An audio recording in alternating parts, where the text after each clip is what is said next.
Nolo, good evening. We haven't heard from the Black Business Council since these devastating figures came out, but not surprising figures according to some. What do you think? Thank you for having us. Yeah. Look, first and foremost, we think this is a major crisis. And in fact, this is an existential crisis for the country. We dare say that, flags should be flying at half-mast because you cannot afford to have close to 11 million people of your population sitting at home and doing nothing at the end of the day. So we think that there's a debate that needs to be had in the country, to the layman, basically to speak about the structure of the economy, because the way the economy is currently structured does not work for the majority. So we need to actually look at the entire structure and actually design the economy in such a way that it works for the majority. What about it doesn't work? Pretty much the economic landscape of South Africa was centered around what you call the mining complex at the end of the day. So it has been designed in such a way that it props up existing business, established business, major what you call corporates. But what you need in order to be able to really have a huge dent in the unemployment figures is to empower small to medium what you call enterprises. Whose cause you've been championing for the longest time. Correct.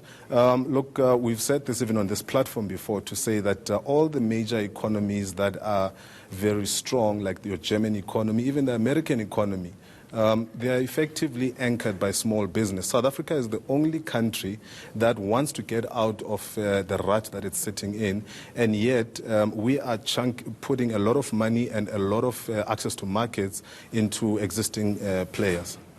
Existing players being the big corporates is 100%. What we're saying, who apparently 100%. Are hoarding their money. 100%. And if you look at the amount of money that is sitting in balance sheets of corporates, you are looking at well over $1 trillion that is collectively sitting in corporates. And why are they not investing this money? And we are saying as a country that we want to get FDI. I mean, if somebody is sitting in London or sitting in China or sitting in New York, they're saying, okay, why should I take my money and put it into your economy when your own private players are not putting the money into the economy? So you do need to have a situation whereby you spread the wealth, basically. The trickle-down economics have been proven that they do not work. You need to be able to empower small to medium enterprises that can be able to access markets and access capital so that they employ people.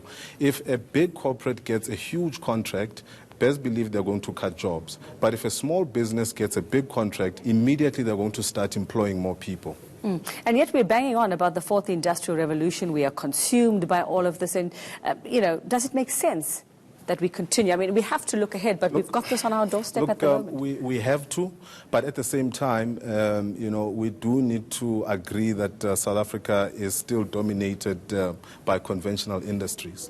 But we cannot, harp on and say that we're still going to do things the same way that they've been done before, because all it takes is an innovation that comes from somewhere in the world that is basically going to render your people obsolete, as it has been seen in the banks. Because some of those innovations, you might find that it's innovations that were done by an 18-year-old sitting somewhere in Silicon Valley, and they've got an impact on somebody on the other side of the world. So we do need to take into account the fourth industrial revolution, which has been happening for years. It's not something that has actually just happened in the past 12 months, basically. Okay, so how do we tap into that cash that you were talking about? How do we get corporates, firstly, to say we know? How do we find the stash? And then how do we get it out there? Look, if you wanted an easy way out, you'd say, look, let's tax what you call cash flows that are sitting on balance sheets. But now tax works in such a way that you have to have gross income in order to be able to tax an individual or a company. But you do need to have incentives in place for corporates and private players to be able to put money back into the economy.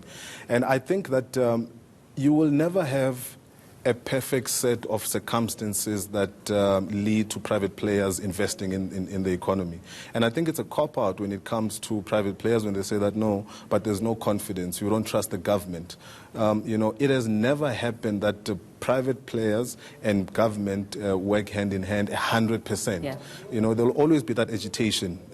Power struggles. Exactly. So you do need to have incentives in place, but also I think that our captains of industry need to come to the party and actually put money into the economy. Okay, spread the word and spread the cash. Thank you very much. And that's Black Business Council Treasurer General Bonolo Ramogere.